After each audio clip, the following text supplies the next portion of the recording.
قل هل يستوي الذين يعلمون والذين لا يعلمون إنما يتذكر أولو الألباب أشهد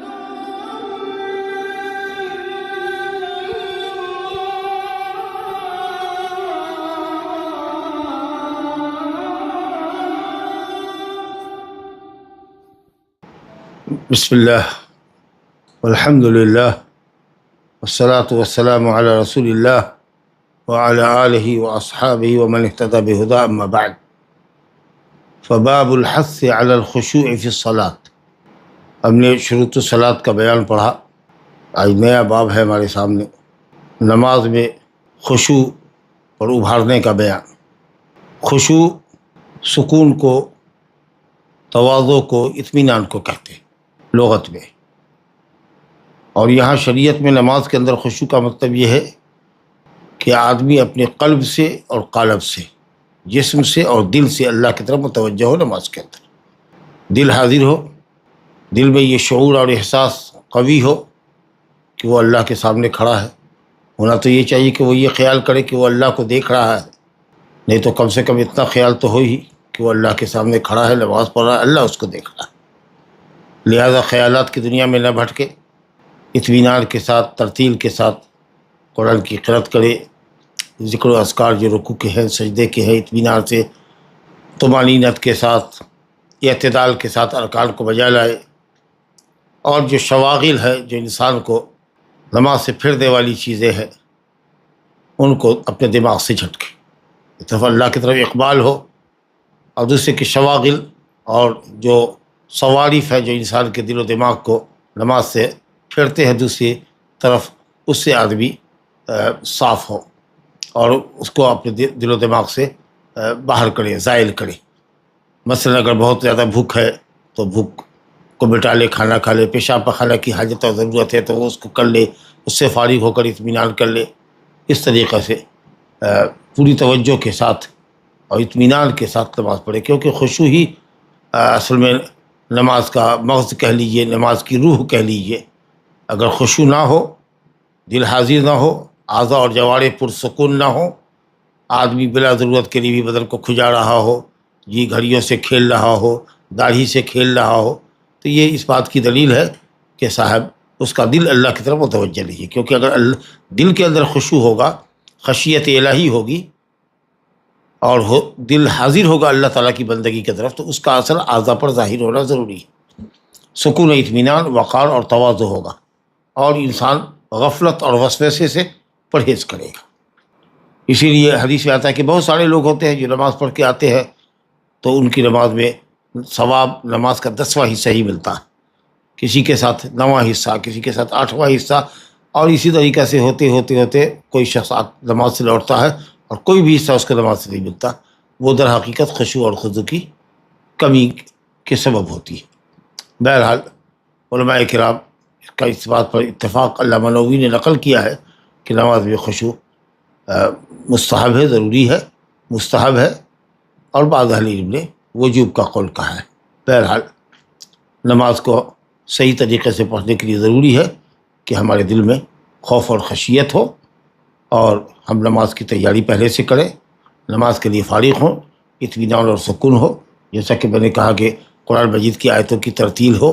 تدبر ہو، کہاں اذکار کیا پڑھنے ہیں، کون سی دعا کہاں پڑھنی ہے. خاص کے سجدے کی حالت میں جب آدمی بندہ اللہ سے سب سے قریب ہوتا ہے، اس وقت ذکر کے ساتھ ساتھ دعا ہو. اور اسی طریقے سے شواغل اور موانع جو رکاوٹیں ہیں، آدمی اپنے آپ کو اس سے بچائے، تب جا کر کے انشاءاللہ تعالیٰ اس کی نماز میں خوف اور خشیت ہوگی، اور نماز اس کی انشاءاللہ اللہ کے ہاں قبولیت کے مقام کو پہنچے گی، اور پورے ثواب کا وہ انشاءاللہ مستحق ہوگا. تو یہ بڑا اہم باب ہے. اس سلسلے میں کچھ حدیثیں آئی ہے. باب کسی قدر لمبا ہے، ہم سرسری طور پر گزریں گے، اور حدیث میں کوئی بہت زیادہ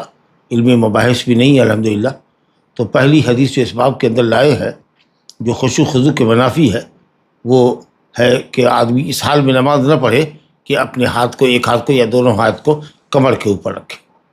کمر جہاں نیچے کی پسلی کی ہڈی ختم ہوتی ہے، اور جہاں سرین یا ران اور سرین جا کے لگتے ہیں، جس کو قبر کہتے ہیں، خاصرہ۔ تو ابو ہریرہ رضی اللہ عنہ سے حدیث ہے، وعن ابی ہریرہ رضی اللہ عنہ قال نہى رسول اللہ صلی اللہ علیہ وسلم ان يصلي الرجل مختصرا، متفق علیہ، واللفظ لمسلم، ومعناه ان يجعل يده على خاصرته۔ وفي البخاری عن عائشہ رضی اللہ عنہ ان ذلك فعل اليہود۔ حضرت ابو ہریرہ رضی اللہ عنہ سے روایت ہے، متفق علیہ روایت ہے، جو لفظ لے کر یہاں پر آئے ہیں وہ مسلم شریف کا لفظ ہے کہ رسول اللہ صلی اللہ علیہ وسلم نے منع فرمایا کہ آدمی نماز پڑھے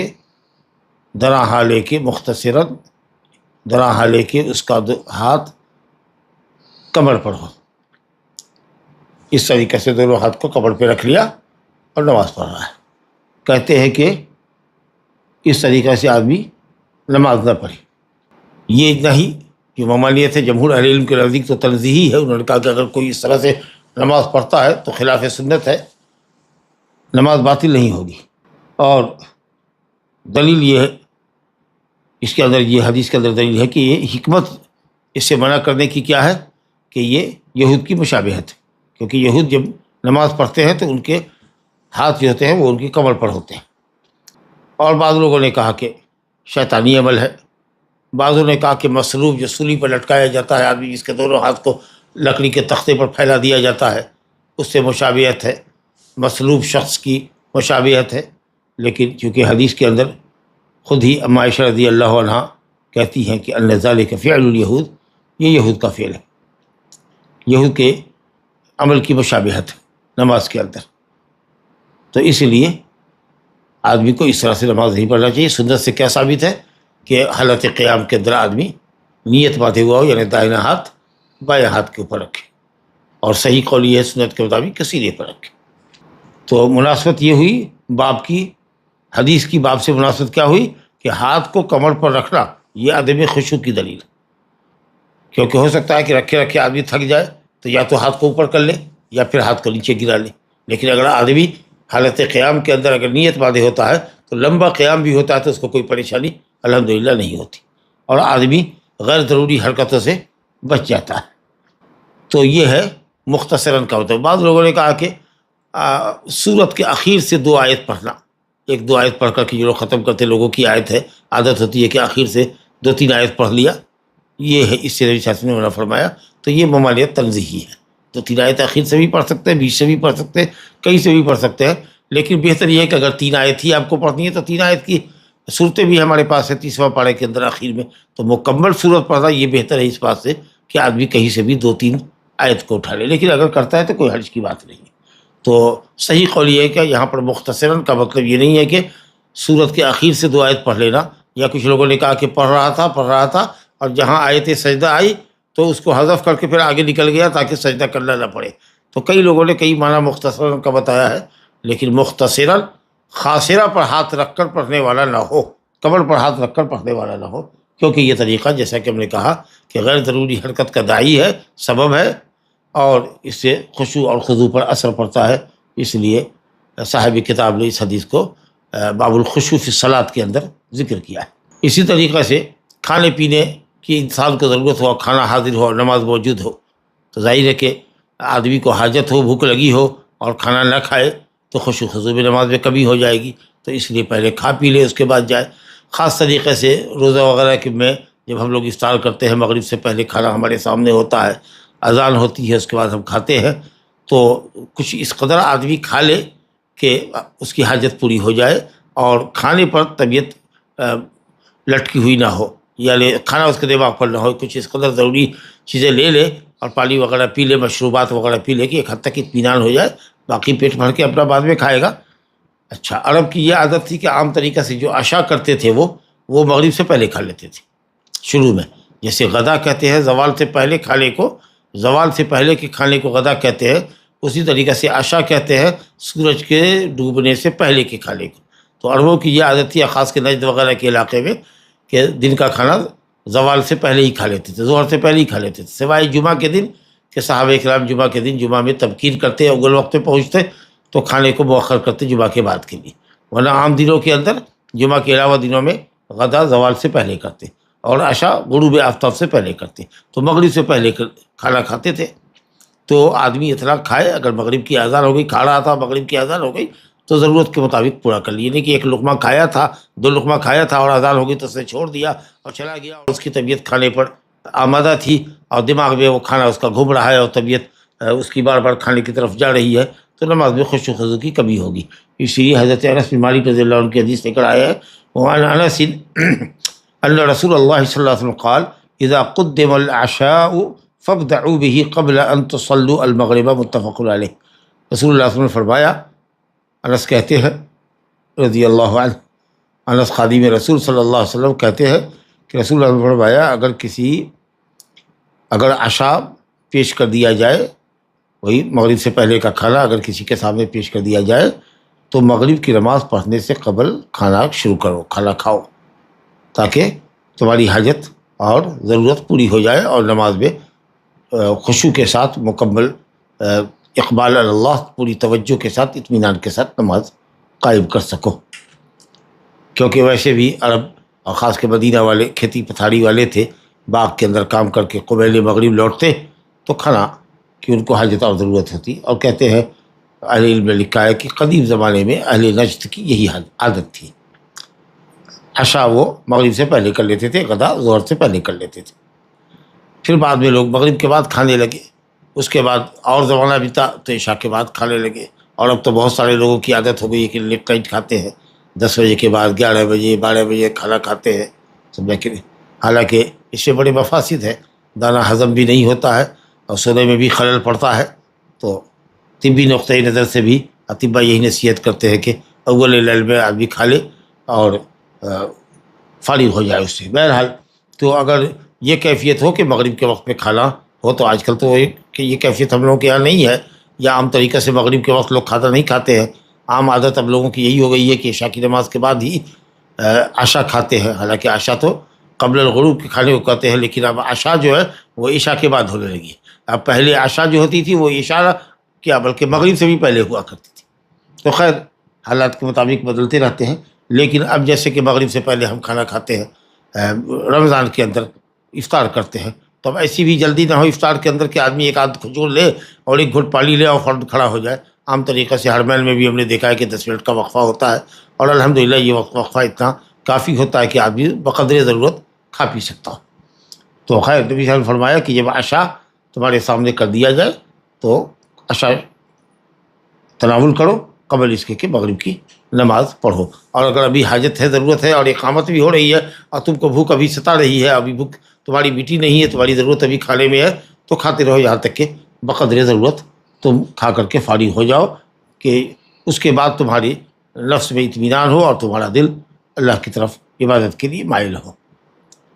اچھا یہ چیز صرف عشاء ہی میں نہیں ہے، بلکہ کبھی بھی کسی بھی وقت اگر آدمی کو بھوک اگر ستا رہی ہو، کوئی چیز نماز کا وقت ہو، تو حدیث میں ہے نا، انشاءاللہ وہ حدیث آئے گی بھی اس باب میں، لا صلاۃ بحضرۃ الطعام. اگر کھانا حاضر ہے اور آپ کو حاجت اور خواہش بھی ہے کھانے کی، ضرورت ہے کھانے کی، تو پھر کھانا ہی مقدم کیجیے. اللہ کے بعد اہل علم نے یہ کہا ہے، یا اکثر اہل علم یہ کہتے ہیں کہ صاحب اگر نماز کا وقت جا رہا ہے اور نماز قضا ہو رہی ہے اور جو مفرط نہیں ہے، بہت زیادہ بھوک سے پریشان نہیں ہے، تو آدمی کو چاہیے کہ وہ وقت کا خیال کر کے نماز پڑھ لے. بلکہ کچھ لوگ تو کہتے ہیں کہ شدید تکلیف میں بھی قضا نہ ہونے دی نماز، پہلے نماز پڑھ لے اس کے بعد کھانا کھائے. لیکن صحیح بات یہ ہے کہ اگر اس قدر تیز بھوک لگی ہو کہ وہ صبر نہیں کر سکتا ہے، تو بے روح کی نماز پڑھنے سے بہتر یہ ہے کہ وہ پہلے کھانا کھا لے، اس کے بعد نماز پڑھے، چاہے نماز کا وقت گزر جائے اور نماز قضا ہی کیوں نہ ہو، تاکہ جب بھی وہ نماز پڑھے تو خشوع اور خضوع حاصل. تیسری حدیث اس باب میں لے کر آئے ہیں، وہ ابو ذر غفاری رضی اللہ عنہ کی حدیث ہے. کچھ لوگ عبث کام کرتے ہیں، جیسے کہا نا کہ مسجد کے اندر ہے، سجدے میں گئے تو پھونک مارتے ہیں اگر گرد مسلح پر پڑی ہے، یا اگر بغیر چٹائی کے بغیر سجادہ کی نماز پڑھ رہے ہیں، گرد ہوئی تو اس پر پوچھتے ہیں، ہاتھ اس پر پھیرتے ہیں یا اس پر پھونک مارتے ہیں. یا اگر صحرا کے اندر ہے، کنکری وغیرہ ہے یا ریت وغیرہ ہے، تو اگر اس کو برابر کرنے کی ضرورت ہو تاکہ وہ پیشانی میں یا ناک میں نہ چبھے، تو نماز میں داخل ہونے سے پہلے اس کو برابر کر لینا چاہیے. لیکن یہ ہے کہ صاحب اگر بہت ضروری ہو تو حدیث میں آیا ہے کہ ایک مرتبہ اس کو آہستہ سے برابر کرنا چاہیے. لیکن برابر کرتے جا رہے ہیں اور اسی میں مشغول ہے، تو ظاہر ہے کہ یہ چیز بھی خشوع اور خضوع سے مانے ہے۔ تو اس لیے اس حدیث کا جو تعلق ہے وہی ہے کہ نماز کے اندر کنکریوں کو یا ریت کو یا سینڈ وغیرہ ہے جی یا مٹی ہے اوپر کھابڑ ہے غیر مسطح ہے تو اس کو مسطح کرنے میں آدمی مشغول نہ ہو۔ فرمایا گیا وعن ابی ذر رضی اللہ عنہ قال قال رسول اللہ صلی اللہ علیہ وسلم اذا قام احدکم فی الصلاة فلا يمسح الحصى فإن الرحمة تواجهه رواه الخمسة بإسناد صحیح وزاد احمد واحدة او دع وفي الصحيح عن معيقيب نحوه بغیر تعلیل۔ ابو ذر غفاری رضی اللہ عنہ فرماتے ہیں کہ رسول اللہ صلی اللہ علیہ وسلم نے فرمایا جب تم میں کا کوئی نماز میں کھڑا ہو، جب تم میں کا کوئی نماز کے لیے کھڑا ہو یعنی نماز شروع کرے، جب نماز شروع کرے فلا یمسح الحصی تو جب سجدے میں جائے تو اس وقت کنکریوں پر ہاتھ نہ پھیرے، کنکریوں کو برابر نہ کرے۔ فإن الرحمة تواجہ کیونکہ رحمت الہی اس کی طرف متوجہ ہے، یعنی رحمت الہی اس کنکری پر یا اس گرد پر جو مسجد میں لگی ہوئی ہے نازل ہوتی ہے، لہذا اس رحمت الہی کو دور نہ کرو۔ یہ علت بتائی گئی ہے اس کے اندر۔ رواہ الخمسہ کہتے ہیں حافظ ابن حجر رحمۃ اللہ علیہ کہ اس کی سند صحیح ہے، حالانکہ اس کی سند کے اندر ابو الاحوص نام کا شخص مجہول ہے اور ابن حبان کے علاوہ کسی نے بھی اس کو ثقہ نہیں کہا ہے، لیکن شواہد ہے کئی ایک، تو اس لیے حافظ ابن حجر نے شاید اسی وجہ سے اس حدیث کو صحیح کہا ہے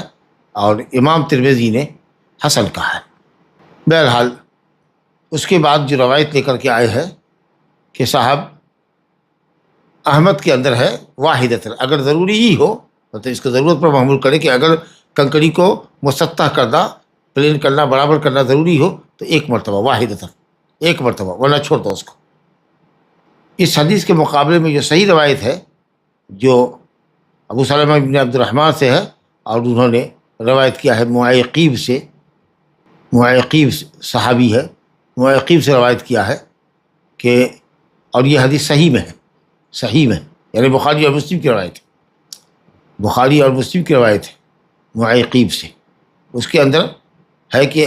آدمی اگر مٹی کو برابر کرے سجدے کے وقت ان کنت فاعلا، نبی صلی اللہ علیہ وسلم نے فرمایا ان کنت فاعلا فواحدۃ، اگر ایسا کرنا ہی ہو تو صرف ایک مرتبہ کرو، بار بار نہ کرو۔ یہ صحیح حدیث ہے جو بخاری اور مسلم کی حدیث ہے۔ تو معلوم یہ ہوا کہ کنکری کو اس کے حال پہ چھوڑنا چاہیے اور اگر نہیں ضروری ہو کرنا ہی مسطح ہو تو صرف ایک مرتبہ، وہ بھی آہستگی سے کرے۔ اور جیسا کہ میں نے عرض کیا کہ نماز میں داخل ہونے سے پہلے اگر کر لیا جائے تو بہتر ہے، لیکن اگر نماز میں بھی کرتا ہے اور ضروری سمجھتا ہے اور خطرہ ہے کہ صاحب وہ چبھے گا تو اس کو ایک مرتبہ وہ برابر کرے۔ اور اس سے یہ لازم آیا، اچھا علت یہ بتائی گئی فإن الرحمة تواجہ، بعض روایت میں یہ علت نہیں آئی ہے، جیسا کہ حدیث کے اندر کہا کہ امام احمد نے جو ذکر کیا ہے اس میں ہے کہ ایک مرتبہ، اور صحیحین میں جو روایت ہے معیقیب کی وہ ہے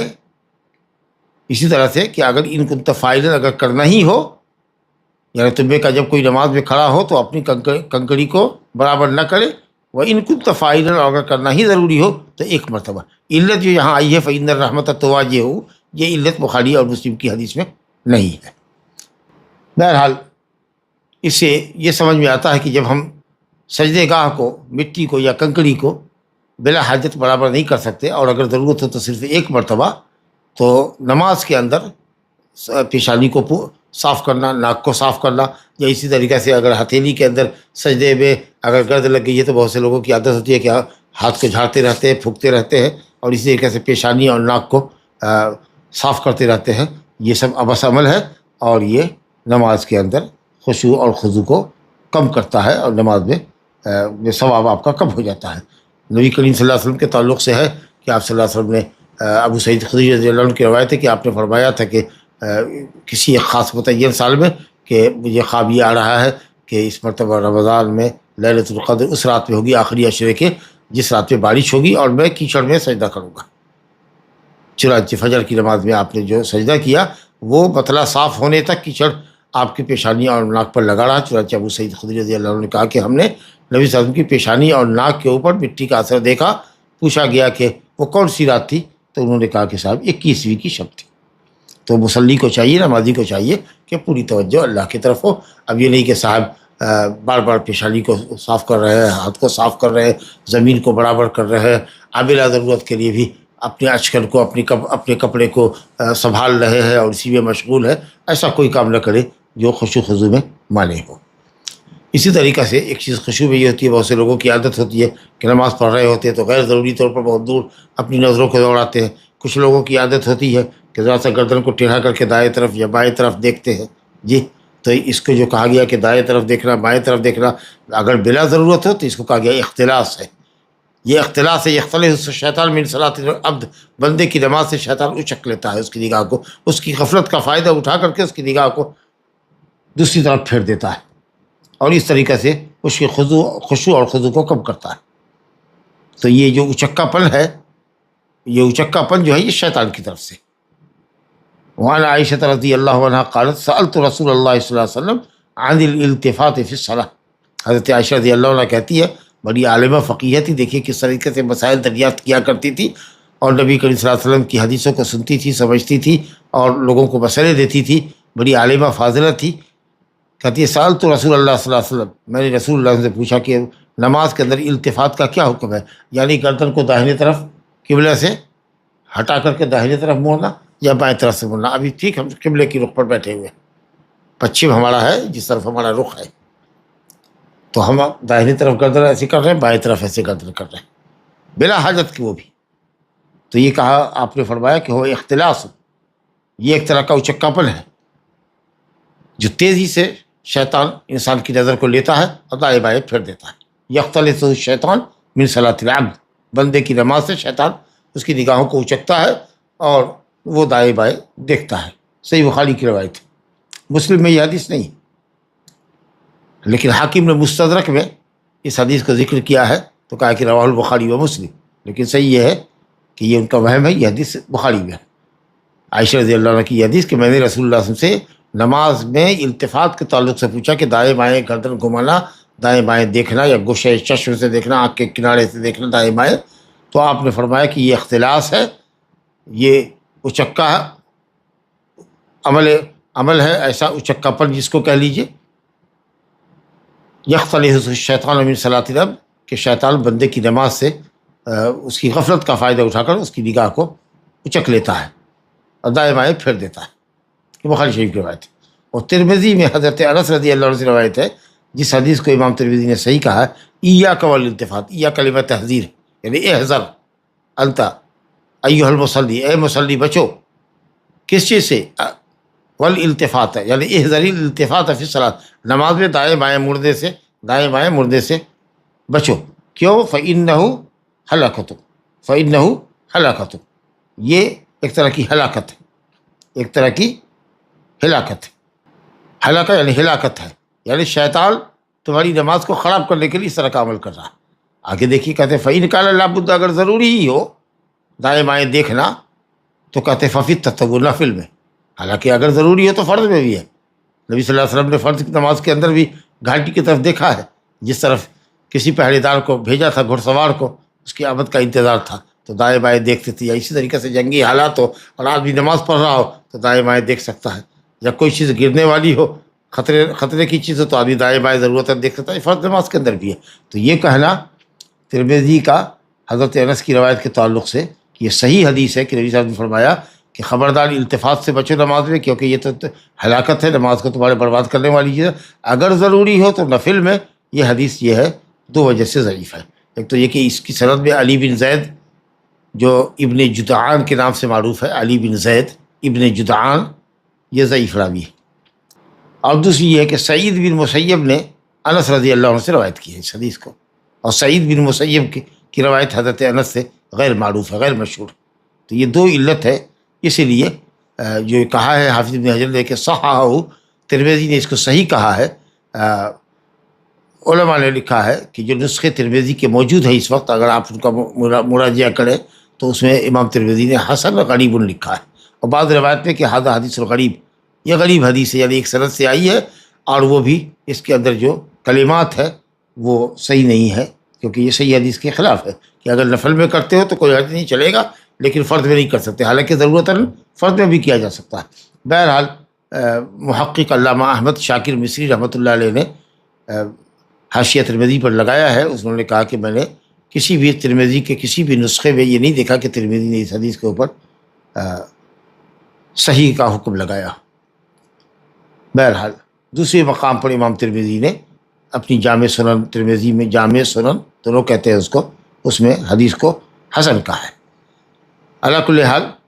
نماز کے اندر خشوع بہت اہم چیز ہے۔ اللہ تعالیٰ نے مومنوں کی صفات بیان فرماتے ہوئے کہا سورہ مومنون کے اندر، قد افلح المومنون الذین هم فی صلاتهم خاشعون۔ مومنین کامیاب ہو گئے، اور کامیابی سے مراد آخرت کی کامیابی ہے۔ اصل کامیابی جو فلاح ہے وہ فلاح آخرت ہے۔ اور کامیاب مومنوں کی صفات میں پہلی صفت کیا ہے؟ الذین هم فی صلاتهم خاشعون، جو اپنی نمازوں میں خشوع لاتے ہیں۔ اور یہ عمل جو ہے نگاہوں کا دائیں بائیں پھیرنا، یہ اللہ تعالیٰ سے مناجات جو بندہ کرتا ہے اس کے منافی ہے، اور نماز کے اندر خشوع کی کمی ہو جاتی ہے اس سے، اسی لیے نبی کریم صلی اللہ علیہ وسلم نے منع فرمایا۔ اگر ضروری ہو تو کہا گیا کہ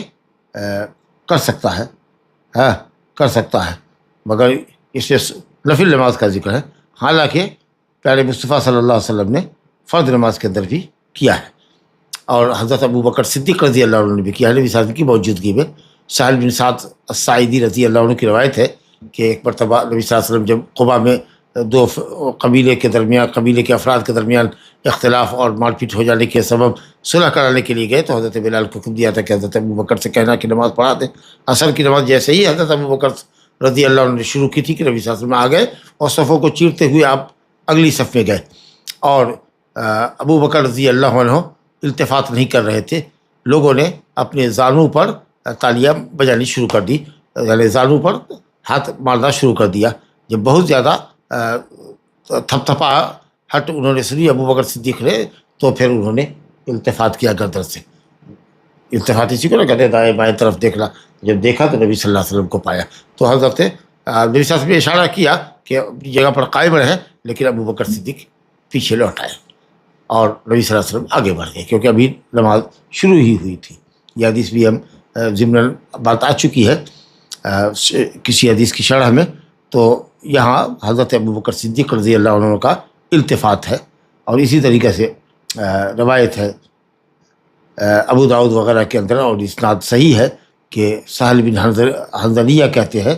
کہ نبی صلی اللہ علیہ وسلم نماز کی اقامت کر دی گئی تھی، صبح کی نماز، اور نبی صلی اللہ علیہ وسلم نماز پڑھ رہے تھے، وہو یصلی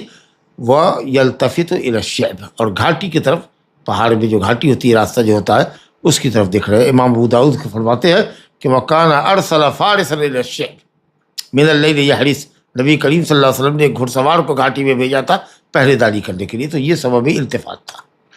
تو فرض نماز ہو یا سنت ہو، اگر ضرورت ہے التفات کی تو کرنا چاہیے، ادروائز التفات جو ہے اس کو کہا گیا کہ یہ شیطانی عمل ہے، اور شیطان بندے کی نماز کو خراب کرنے کے لیے اور خشوع و خضوع کو کم کرنے کے لیے اس کی نگاہوں کو اچکتا ہے۔ چلیے صاحب، ایک چوتھی حدیث ہمارے سامنے ہے حضرت انس کی، نماز کے اندر تھوکنا۔ اگر تھوک آئے اور جلدی آ جائے تو آدمی کو چاہیے کہ کپڑے میں اس کو لے لیں، کپڑے میں لے لیں۔ لیکن اگر نماز مسجد سے باہر ہو، اپنے گھر میں نماز پڑھ رہا ہے، یا مٹی پہ نماز پڑھ رہا ہے، مٹی ہے، فرش نہیں ہے، پلاسٹر نہیں ہے، یا یہ کہہ لیجیے آپ کہ مصلی سجادہ نہیں ہے، یا صحرا میں نماز پڑھ رہا ہے، یہ جہاں صحرائی زمین ہے، مٹی ہے، گرد ہے، بالو ہے، تو اس طرح کے مقام پر اگر تھوک آتی ہے تو آدمی کو چاہیے کہ وہ بائیں طرف گردن کو ٹیڑھا کر کے بائیں طرف تھوکے، بشرطے کہ بائیں طرف نمازی نہ ہو۔ لیکن اگر بائیں طرف نمازی ہو تو پھر اپنے قدم کو اٹھا لے، اور بائیں قدم کو اور بائیں قدم کے نیچے تھوکے، اور اس کو پاؤں سے دبا دے۔ تو کپڑے میں تھوکے، یا اگر بائیں طرف آدمی نہیں ہے تو بائیں طرف تھوکے، اور نہیں تو پھر بایاں قدم اٹھا کر کے داہنے طرف بائیں قدم کے نیچے کرے، لیکن ہرگز اپنے سامنے قبلے کی دیوار میں قبلے کی طرف اور داہنے طرف نہ تھوکے، کیونکہ نبی کریم صلی اللہ علیہ وسلم نے بڑی برہمی کا اظہار کیا ہے، اور اسی لیے راجح قول یہ ہے کہ قبلے کی طرف تھوکنا نماز کی حالت میں راجح قول میں انشاءاللہ حرام ہے۔ حضرت انس بن مالک رضی اللہ عنہ کہتے ہیں کہ رسول اللہ صلی اللہ علیہ وسلم نے فرمایا اذا کان احدکم فی الصلاۃ، جب تم میں کا کوئی نماز میں ہو، یا ہوتا ہے، جب تم میں کا کوئی نماز میں ہوتا ہے، فإنہ یناجی ربہ، تو وہ اپنے رب سے سرگوشی کرتا ہے، آہستہ آہستہ گفتگو کرنے کو سرگوشی کرتا ہے، گویا وہ اللہ کی طرف متوجہ ہے اور تلاوت کر رہا ہے، ذکر و اذکار کر رہا ہے، اس کا رشتہ ڈائریکٹ اللہ سے جڑا ہوا ہے۔ ایسی صورت میں یہ بات یقیناً مناجات کے اور خشوع کے خلاف ہے کہ آدمی قبلہ کی طرف تھکے، فلا یبزقن بین یدیہ، ہرگز نہ تھکے، فلا یبزقن، نون مشدد ہے، تاکید کا فائدہ دیتی ہے، ہرگز نہ تھکے بین یدیہ، اپنے سامنے، ولا عن یمینہ، اور اپنے داہنے بھی نہیں، ولیکن عن شمالہ، اپنے بائیں طرف تھکے قدم کے نیچے، اور بعض روایت میں ہے ولیکن عن شمالہ او تحت قدمہ، یعنی بائیں طرف تھکے بشرطے کہ کوئی آدمی نہ ہو، کیونکہ اگر بائیں طرف تھکے گا تو کسی کے بدن پر پڑے گا، تو اگر کوئی نہیں ہے تو بائیں تھکے، اور اگر کوئی ہے تو تحت قدمہ، اپنے قدم کے نیچے کرے۔ تو اوپر کی روایت تو مطلق ہوئی عن شمالہ تحت قدمہ، بائیں طرف تھکے اپنے قدم کے نیچے، اور یہ دوسری روایت کہہ رہی ہے او کے ساتھ کہ بائیں طرف تھکے یا اپنے قدم کے نیچے تھکے۔ تو بائیں طرف تھکے کب؟ جب کہ بائیں طرف آدمی نہ ہو، اور داہنے طرف تھکے قدم کے نیچے تھکے جب بائیں طرف آدمی ہو۔ بہرحال قبلہ کی طرف نہ تھکے، کیونکہ بعض روایت میں ہے صحیحین میں فإن اللہ قبل وجہہ، کیونکہ اللہ تعالیٰ اس کے چہرے کی طرف متوجہ ہے۔ اللہ اکبر، اللہ اکبر، قبلے کی عظمت اور احترام دیکھیے۔ یا یہ کہہ سکتے ہیں کہ اللہ رب العالمین نمازی کی طرف بطور خاص نماز میں جب وہ ہوتا ہے تو اللہ تعالیٰ اس حالت میں اس کی طرف متوجہ ہوتا ہے۔ یہ کوئی بھی توجہ ضروری ہوگی، کیونکہ اللہ رب العالمین اپنی ذات سے عرش پر، کبھی اسے یہ نہیں سمجھنا چاہیے کہ اللہ تعالیٰ بندے کے ساتھ اختلاط کیا ہوا ہے، مکس اپ ہے اور حلول کیا ہوا ہے، نعوذ باللہ، جیسا کہ حلولی لوگ اس طرح کی دلیلوں سے بغالتے ہوئے لوگوں کو ڈالتے ہیں۔ تو جو واضح نص ہے اور صریح نص ہے کہ اللہ تعالیٰ عرش پر مستوی ہے اور وہ اپنے بندے کو محیط ہے، اپنے بندے سے قریب ہے، تو یہ اس قربت اور اس احاطے کا مطلب یہ ہے کہ علم کے اعتبار سے قریب ہے، سمع و بصر کے اعتبار سے قریب ہے، اور اس کی حفاظت کے اعتبار سے وہ قریب ہے، نہ کہ اس کی ذات کے اعتبار سے۔ تو یہ توجہ ضروری ہوگی تاکہ نصوص کے درمیان تعارض نہ ہو۔ بہرحال یا تو قبلے کی اہمیت کو بتانے کے لیے، یا یہ کہہ لیجیے کہ صاحب بطور خاص نماز کے اندر اللہ تعالیٰ نمازی کے چہرے کی طرف متوجہ ہوتا ہے۔ اور بعض اہل علم نے کہا کہ اللہ عرش کے اوپر ہے، اور عرش کی حیثیت قبے کی ہے جس کے نیچے پوری کائنات ہے، تو جو بھی عرش کے نیچے پوری کائنات ہے اللہ رب العالمین کے سامنے ہے وہ، تو اس لیے قبلے کی طرف نہ تھکے۔ اور یہی وجہ ہے کہ نبی صلی اللہ علیہ وسلم جب قبلے کی دیوار میں کھنکھاڑنے کو دیکھا، کسی کے کھکھاڑے کو دیکھا، بلغم کو دیکھا، تو آپ بہت برہم ہوئے، اور آپ نے خود ہی اپنے دست مبارک سے اس کو صاف کیا، یعنی کنکری لی اور اس کو رگڑ کے کھرچ کر کے آپ نے صاف کیا۔ دست مبارک کا یہ مطلب ہے بیدہی کا، کہ یعنی کہ ڈائریکٹ ہاتھ اس میں ٹچ کیا، بلکہ ہاتھ میں کنکری لے کر کے اس کو آپ نے کھرچا، اور اس کے بعد کہا کہ خوشبو لے کر ایک ساری نوجوان دوڑا اور گھر سے وہ رنگین خوشبو لے کر آیا جو والدہ اس کی استعمال کرتی رہی ہوگی۔ عورتوں کی خوشبو میں رنگ ہوتا ہے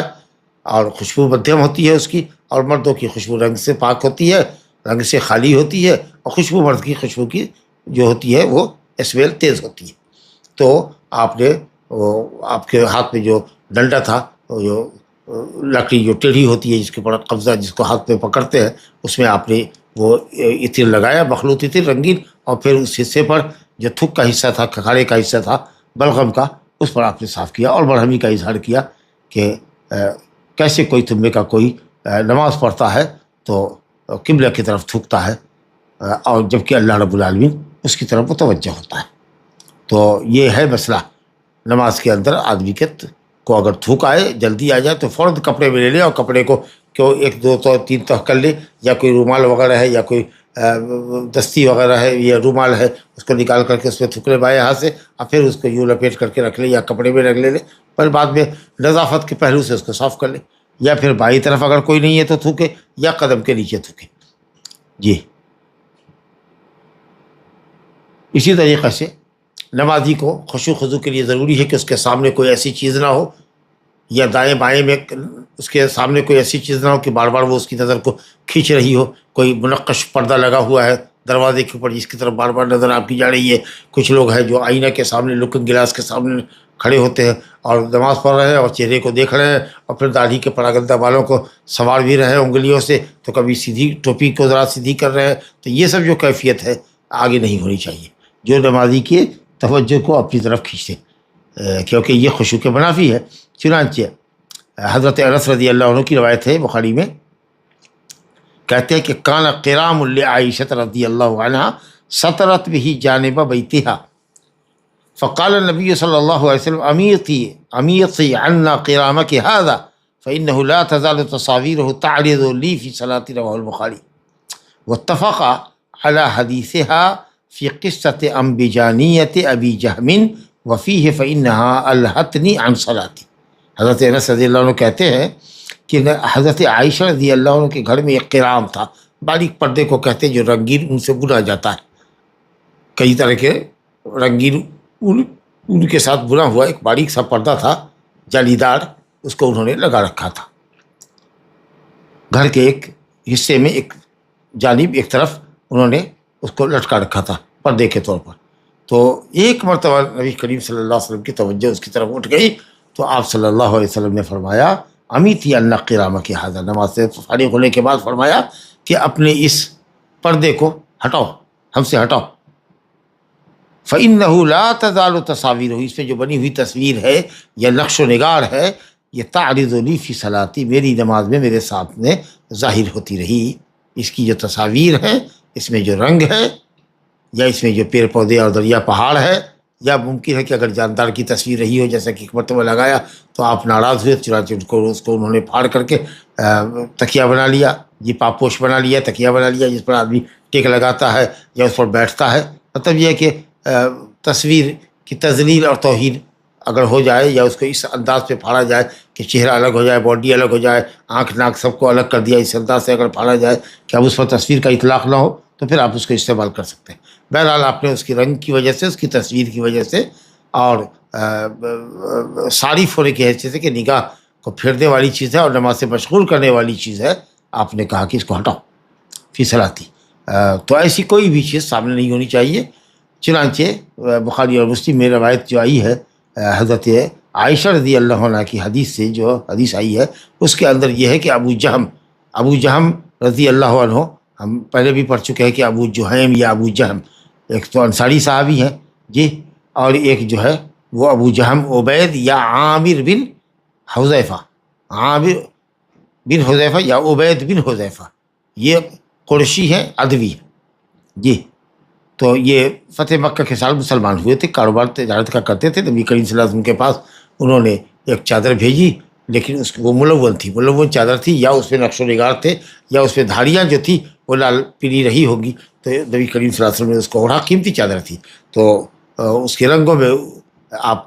کی نظر بار جا رہی تھی. جب نماز سے فارغ ہوئے تو آپ صلی اللہ علیہ وسلم نے اس چادر کو بھیج دیا، کہا کہ اذهبوا به الى ابی جہم، ابو جہم کے پاس لے جاؤ،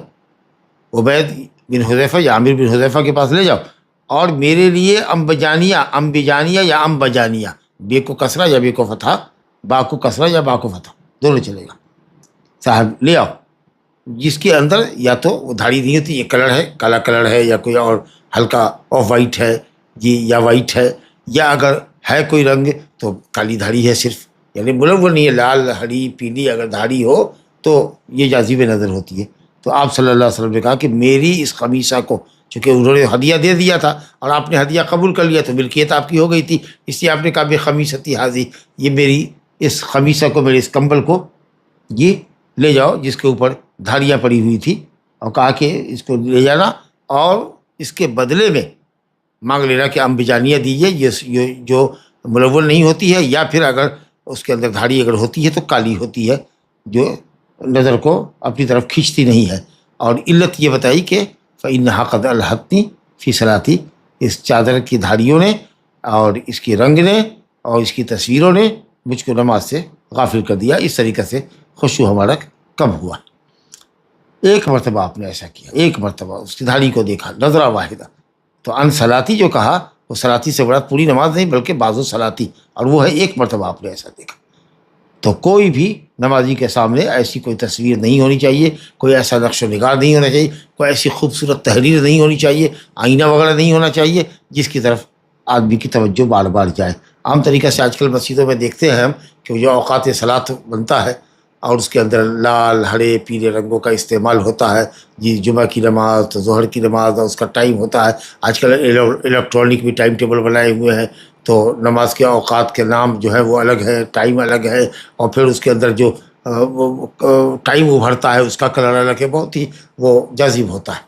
تو قبلے کی دیوار میں لوگ لگا دیتے ہیں، بھی دائیں لگا دو بائیں لگا دو. اگر کسی کو ٹائم معلوم کرنا ہے تو دائیں بائیں دیوار میں لگا دو، تاکہ قبلے میں کی دیوار پر نہ ہو کہ بار بار اس کی نظر جائے. تو کچھ لوگوں نے تو ہماری اس نصیحت کو مانا. جب میں نے ان سے یہ سب واقعات بیان کیا اور حدیثیں بیان کی، تو اب کچھ لوگ ہیں کہ شاید وہ ان کے کالوں پر جو نہیں رہتی، نہیں ہم نے سیٹنگ کر دی ہے تو اب ایسی کوئی بات نہیں ہے، اور پھر دائیں بائیں کھڑکیاں ہیں تو ہم اس کو ایڈجسٹ نہیں کر سکتے ہیں. تو یہ سب بہانہ بازی کرتے ہیں. یا اسی طریقے سے محراب بنا دیا بہت خوبصورت، یا اس کے اوپر نقش و نگار والے پتھر لگا دیے. بہت سی جگہوں پر دیکھیے گا آیت کریمہ موٹے حروف میں لکھی ہوئی ہوتی ہے، اور کئی رنگوں سے وہ لکھی جاتی ہے خوبصورت. کچھ توڑا نما حروف ہوتے ہیں، جھاڑی دار ہوتے ہیں. ایسی کچھ چیزیں ہوتی ہیں جس سے نمازی کا خشوع خضوع کم ہوتا ہے. جبکہ خشوع آپ جانتے ہیں کہ قلب کا حضور ہے، دل حاضر ہونا چاہیے، اور بدن کے اندر سکون ہونا چاہیے.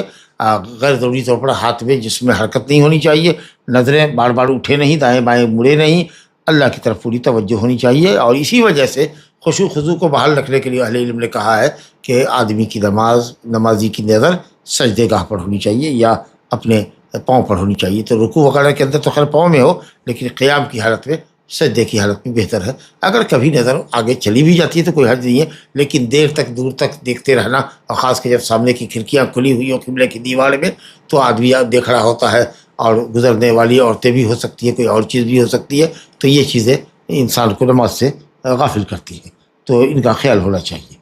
تو مسجد کے اندر بالعموم اور خاص کر کے قبلے کی دیوار میں ایسا کوئی رنگ نہ ہو، اور ایسی کوئی زیبائش آرائش نہ ہو، یا کچھ ایسی گھڑیاں نصب نہ کی جائے جو لوگوں کے قلب کو متوجہ کرنے والی ہوں. اس کے بعد فرمایا گیا دوسری حدیث جو انسان کو اس کی نماز سے غافل کرتی ہے، نماز میں آسمان کی طرف نظر اٹھانا. ایک تو یہ ہے کہ جب آپ آسمان کی طرف نظر اٹھاتے ہیں تو قبلے سے ہی انحراف ہوتا ہے، کیونکہ قبلہ وہ ہوتا ہے جو آپ کے بالمقابل ہو، آپ کی نگاہوں کے سامنے ہو، آپ کے چہرے کے سامنے. ہمارا قبلہ یہ سامنے ہے، اگر ہم اوپر دیکھ رہے ہیں تو یہ قبلے سے ایک طرح کا انحراف ہے. اور دوسری کہ وعید سخت ہے، اس لیے حرام عمل ہے یہ نماز کے اندر آسمان کی طرف دیکھنا. چنانچہ روایت ہے وہ عن جابر بن سمرہ رضی اللہ عنہ قال قال رسول اللہ صلی اللہ علیہ وسلم لَيَنْتَهِيَنَّ أَقْوَامٌ يَرْفَعُونَ أَبْصَارَهُمْ إِلَى السَّمَاءِ فِي الصَّلَاةِ أَوْ لَا تَرْجِعُ إِلَيْهِمْ رواہ مسلم. فرمایا اور ابو ہریرہ رضی اللہ عنہ سے بھی روایت مسلم کے اندر آئی ہے، لَيَنْتَهِيَنَّ أَقْوَامٌ عن رفعهم أبصارهم، یہاں پر ہے يرفعون أبصارهم، وہاں عن رفعهم أبصارهم عند الدعاء في الصلاة. نماز کے اندر جب دعائیہ کلمات آگے اهدنا الصراط المستقیم تو آسمان کی طرف لے گئے. جی یا رکوع میں دعا کر رہے ہیں تو اٹھا لیا آسمان کو، یا رکوع سے اٹھتے وقت آسمان کی طرف دیکھنے لگے. کہا کہ ضرور لوگ رک جائیں نماز میں دعا کرنے کے وقت میں آسمان کی طرف. جب نماز میں دعائیہ کلمات آئے تو آسمان کی طرف نظر اٹھانے سے ضرور رک جائے. لام تاکید کا ہے، نون تاکید کا ہے، اور لام مفتوحہ سے پہلے جملہ قسمیہ محذوف ہوتا ہے، تو تین تاکید. ضرور واللہ لوگ رک جائیں اپنی نظروں کو آسمان کی طرف اٹھانے سے نماز میں، یا نماز میں خاص اس مقام پر جہاں دعائیہ کلمات وہ پڑھ رہے ہوں یا پڑھتا ہو نمازی، ورنہ ایسا ہوگا کہ ان کی نگاہیں اچک لی جائیں گی، یعنی ان کی آنکھوں کو بے نور کر دیا جائے گا. سخت وعید. اسی لیے عمل حرام ہے، کیونکہ جس پر وعید آ جائے وہ عمل حرام ہے. تو نماز میں چاہے قیام کی حالت ہو، یا رکوع سے اٹھنے کی حالت ہو، یا کوئی اور تحیات وغیرہ میں دعا کی حالت ہو، تو دعا کے وقت میں نماز کی حالت میں اندرون صلاۃ نظر کو اٹھانا عمل حرام ہے حرمت کے لیے، کیونکہ وعید ہے، اور وعید جو ہوتی ہے وہ حرام عمل پر ہوتی ہے. جی آپ صلی اللہ علیہ وسلم نے فرمایا ہے ما بال اقوام، یہ بھی حدیث بخاری کی انس بن مالک رضی اللہ عنہ سے، ما بال اقوام یرفعون، لوگوں کو کیا ہو گیا ہے کہ وہ اپنی نگاہوں کو آسمان کی طرف اٹھاتے ہیں اپنی نمازوں کے اندر. ضرور اس سے رک جائے، ورنہ ان کی نگاہیں اچک لی جائیں گی، ان کی نگاہیں بے نور کر دی جائیں گی. جی لیکن اس کے بعد بھی اگر کوئی شخص نظر اٹھاتا ہے آسمان کی طرف تو جمہور اہل علم نے کہا کہ نماز باطل نہیں ہوگی، البتہ یہ عمل اس کا حرام ہے، اور ابن حزم ظاہری نے کہا کہ باطل ہو جائے گی، کیونکہ جس عمل سے ممانعت ہو، نہیں کی گئی ہو، منع کیا گیا ہو، یہ فساد کی دلیل ہے۔ لیکن بہرحال اہل علم نے کہا کہ مکروہ عمل ہے، کیونکہ خوشبو جاتا رہتا ہے، خوشبو جاتا رہتا ہے، اس لیے نظر پست ہونی چاہیے اور محل سجود کو وہ دیکھے، کیونکہ وہ اللہ کے سامنے کھڑا سرگوشی کر رہا ہے، لہذا سر کو جھکا کے رکھے زمین کی طرف۔ جی، اب نماز کے باہر، نماز کی حالت میں سے باہر کی حالت ہو اور آدمی اگر دعا کر رہا ہو تو کیا آسمان کی طرف اٹھا سکتا ہے نظر یا نہیں اٹھا سکتا ہے؟ اکثر اہل علم نے اجازت دی ہے، لیکن بعض اہل علم نے کہا ہے کہ نہیں، اس میں بھی نماز کا قبلہ ہی دعاؤں کا قبلہ ہے، نماز کا قبلہ ہی دعا کا قبلہ ہے۔ جب نماز جیسی اہم عبادت کے لیے ہم قبلہ کی طرف متوجہ ہوتے ہیں، کعبہ کی طرف، تو دعا کے اندر بھی یہی ہونا چاہیے۔ ویسے اگر نماز کے باہر اگر آدمی اٹھاتا ہے تو یہ وعید اس کے لیے نہیں ہے۔ کہتے ہیں کہ بہتر یہ ہے کہ دعا میں نماز سے باہر بھی اگر آدمی دعا کرے تو اپنی نظر کو قبلہ ہی کی طرف رکھے، آسمان کی طرف نہ اٹھائے، کیونکہ جو نماز کا قبلہ ہے وہی دعا کا قبلہ ہے۔ ایک تو یہ کہ دعا کے اندر نبی کریم صلی اللہ علیہ وسلم سے ثابت نہیں ہے، یا سلف امت کا عمل نہیں رہا، یا ان کی یہ قول ثابت نہیں ہے صحابہ سے کہ انہوں نے دعا کی حالت میں آسمان کی طرف نظر اٹھائی ہو، یہ عمل دلیل سے خالی ہے۔ پھر نبی کریم صلی اللہ علیہ وسلم کے تعلق سے آتا ہے کہ جب بھی کبھی آپ کسی خاص موقع پر دعا کرتے تھے، استقبل القبلۃ ودعا، قبلہ کا استقبال کرتے اور دعا فرماتے، جیسے کہ صلاۃ الاستسقاء میں عبداللہ بن زید رضی اللہ عنہ سے حدیث ہے کہ نبی کریم صلی اللہ علیہ وسلم نکلے مصلی کی طرف، مصلی العید کی طرف، اور استسقاء کی دعا کرنے کے لیے آپ نے اللہ تعالیٰ سے دعا فرمائی قبلہ کی طرف استقبال کر کے۔ اور قبلہ اصل میں وہ ہوتا ہے جو عبادت گزار کے چہرے کے سامنے، جیسے کعبہ، تو کعبہ جس طریقے سے نماز میں ہمارا قبلہ ہے،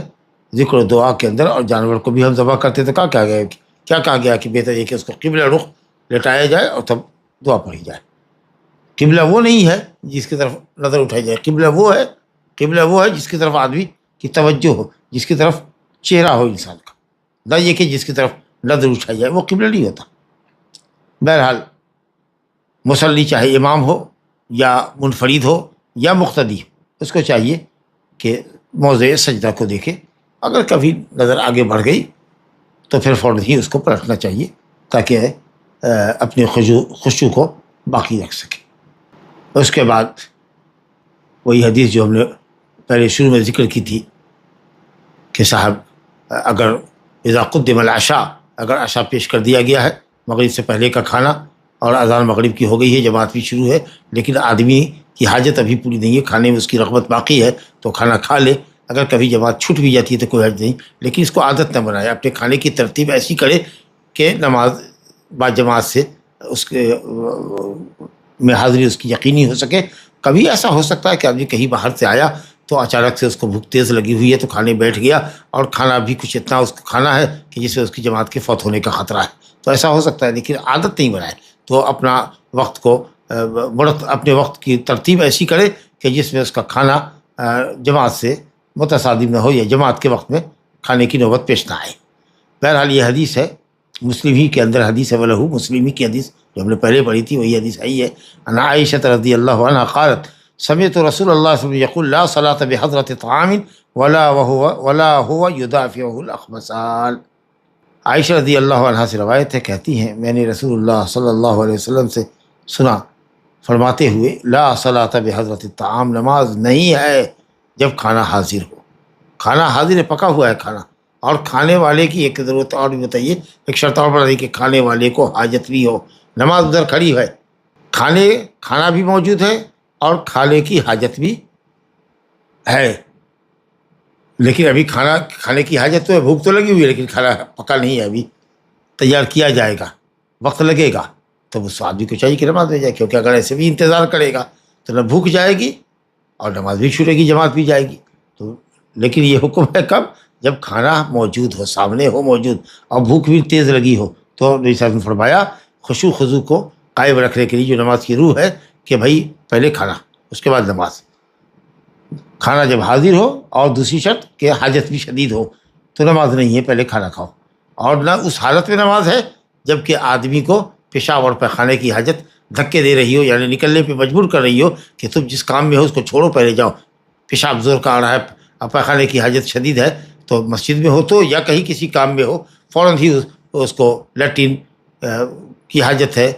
اور تو اگر ایسی یہ کیفیت ہے تو بہرحال ظاہر ہے کہ صاحب نماز کا وقت بھی اگر جا رہا ہے تو یہ تو نہیں کہا جائے گا کہ پیشاب کو زبردستی روکے اور پخانہ کو روکے اور اس کے بعد نماز پڑھے. ظاہر کہ وہ پوری نماز میں اس کا قلب مشوش ہوگا اور دماغ اس کا الجھا ہوا رہے گا، کہ خشوع خضوع ہو ہی نہیں سکتا. اور اسی طریقے سے اگر کھانا موجود ہے اور تیز بھوک لگی ہوئی ہے تو بھی اس کو اپنی نماز پڑھ لینی چاہیے. جن لوگوں نے کہا کہ نماز کے اوقات کی رعایت کرتے ہوئے کہ کہیں نماز قضا نہ ہو جائے، اسے جمہور کہتے ہیں کہ نماز پڑھو بھائی، کھانا بعد میں کھا لینا، تکلیف کو کر لو، پیشاب پہ کھانا کو روک لو. جی اب بعضوں نے کہا کہ صاحب چلو بے خیر خشوع خضوع کی نماز اگر بھی ہوتی ہے تو پڑھ لو وقت کی رعایت کرتے ہوئے، اب بعد میں خشوع خضوع لانے کے لیے دوبارہ پلٹا لوگے. یہ سب اقوال ایسے ہی ہیں بلا دلیل کے. جب نبی کریم صلی اللہ علیہ وسلم نے فرما دیا کہ نماز کھانا موجود ہو اور کھانے کی حاجت بھی ہو، کیونکہ اس کو حاجت سے بھی جوڑیے. جی کیونکہ اگر حاجت نہیں ہے، بھوک نہیں ہے، تو پھر آپ خود ہی سمجھ سکتے ہیں فطرت اور عقل کی دلیل کہ جاؤ پہلے نماز پڑھو گئی. تو اگر کھانا موجود ہے،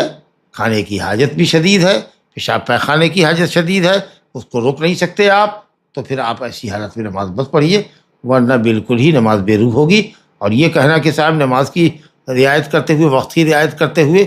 آدمی کو پڑھ لینا چاہیے اور بعد میں اس کو وہ دہرا دے، یہ بات بالکل غلط ہے. اسی طریقے سے نماز کے اندر شیطان خاص طریقے سے لوگوں کے اندر سستی اور کاہلی پیدا کرتا ہے، اور سستی کاہلی کی علامت ہوتی ہے کہ جموائی آتی ہے، منہ کھلتا ہے اور بالکل حلق تک آدمی دیکھتا ہے. تو ایسے وقت میں ہم جانتے ہی ہیں کہ آداب نبی صلی اللہ علیہ وسلم نے جو ادب سکھلایا وہ یہ ہے کہ آدمی اپنی جمائی کو یا جموائی کو شدت کے ساتھ روکے، پورے طریقے سے ہاتھ کو بند کر لے. بہتر ہے کہ بائیں ہاتھ سے منہ کو پکڑے. جی کیونکہ جب یہ عمل شیطانی ہے تو اس کو دفع کرنے کے لیے، گندگی کو دفع کرنے کے لیے، شیطانی عمل کو دفع کرنے کے لیے بائیں ہاتھ کا استعمال ہونا چاہیے. جی اور کیونکہ بہت قریب منظر ہوتا ہے کہ اب جموائی آتی ہے تو منہ کا جو جغرافیہ ہے وہ بالکل بدل جاتا ہے، اور اس کے بعد جب منہ پورا کھل جائے اور آدمی ہاتھ سے اس کو نہ چھپائے جی تو پھر وہ حلق تک اور منہ کے اندرونی حصے تک دیکھا جاتا ہے، جو کہ مستقبہ عمل ہے، دیکھا جانا پسند نہیں ہوتا ہے. اور پھر حدیث میں مسلم شریف کی حدیث ہے کہ صاحب شیطان اس کے منہ میں داخل ہوتا ہے، اور بخاری شریف میں حدیث ہے کہ شیطان اس کی اس کیفیت کو دیکھ کر مسکراتا ہے. تو کئی طریقے سے یہ عمل مکروہ ہے. تو آدمی کو چاہیے کہ پوری طاقت سے جموائی کو روکے. چنانچہ ابو ہریرہ رضی اللہ عنہ سے روایت ہے ان نبی صلی اللہ علیہ وسلم قال التصاؤ من الشیطان، یہ جموائی جو ہے یہ شیطان کی جانب سے ہے، جو سستی، غفلت اور بدن میں ڈھیلا پن پیدا کرتا ہے، نیند کو نماز کی حالت پہ غالب کرتا ہے. فَإِذَا تَصَاءَبَ أَحَدُكُمْ، لہٰذا جب بھی تمہیں کسی شخص کو جموائی آئے فَلْيَكْظِمْ مَا اسْتَطَاعَ، تو استطاعت پر اس کو روکنے کی کوشش کریں. جموائی آنے ہی دے دیں، منہ کو سخت طریقے سے پکڑ دیں. جی اور اگر آتی ہے جموائی، روکنا اختیار میں نہیں ہے تو پھر اس کے اوپر ہاتھ رکھ دیں تاکہ منہ کھلے نہیں. فَلْيَكْظِمْ مَا اسْتَطَاعَ. اور بعض اہل علم نے کہا ہے کہ اگر نچلے ہونٹ کو دانت سے اگر آپ نے ایسے دبا دیا جی تو بھی وہ عمل ختم ہو جاتا ہے الحمدللہ. تو یہ جو ہے کیفیت جو ہم نے پڑھی ہے، اور الحمدللہ متنوع حدیثیں ہم نے پڑھی، ان سب کا تعلق نماز کے خشوع سے ہے. اللہ تعالیٰ سے دعا ہے کہ وہ ہم نے نماز کی پابندی کی توفیق عطا کرے، نماز پر پابند کرے، اور جو شواغل یا مصارف یعنی پھرنے والی چیز، موانع جی جو خشوع اور خضوع سے روکنے والی چیز ہے، اور اسی طریقے سے جو دنیا بھر کی جو فکر لے کر کے ہم مسجد میں آتے ہیں تو ان فکروں سے ہم پرے ہٹ کر کے اور سب دماغ سے اور خیالات سے جھٹک کر کے ہم قلب کے ساتھ اور اپنے اعضاء اور جوارح کے ساتھ اور اس کوشش کریں کہ صاحب انگلیاں بھی سیدھی رہیں، اور پاؤں بھی اگر آپ کھڑے ہوتے ہیں یا رکوع وغیرہ میں ہوتے ہیں تو آپ کے پاؤں کی انگلیاں بھی قبلہ کی طرف ہوں، اور سجدہ کریں تو آپ کی انگلیاں بھی جس کو آپ ایسے زمین پہ گاڑتے ہیں، مصلی پہ گاڑتے ہیں، وہ بھی قبلہ کی طرف ہو. تو اس طریقے سے آدمی اپنی نمازوں کی حفاظت کرے اور اپنی نمازوں کے اندر خشوع لائے تاکہ نماز عند اللہ مقبول ہو اور پورے طریقے سے آدمی ثواب سے بہرہ ہو. وباللہ تعالیٰ توفیق. صلی اللہ علیہ نبینا محمد وآلہ وصحبہ اجمعین. انشاءاللہ اگلا درس نئے باب میں ہوگا، باب المساجد، مساجد کے احکام بیان کیے جائیں گے. الحمدللہ رب العالمین. جمائی آنے پر لا حول ولا قوت الا باللہ پڑھنا کیسا ہے؟ نہیں ہے. جمائی آنے پر کوئی دعا نہیں ہے. اعوذ باللہ من الشیطان الرجیم، لا حول ولا قوت الا باللہ، اس یہ سب اوراد وظائف اس موقع پر ثابت نہیں ہے. صرف جو ثابت ہے وہ یہی ہے کہ جب وحی کو پوری طاقت سے روکے اور آنے نہ دیں, منہ کھلنے نہ دیں, اور اگر منہ کھلتا ہو تو پھر منہ پر ہاتھ ڈالیں.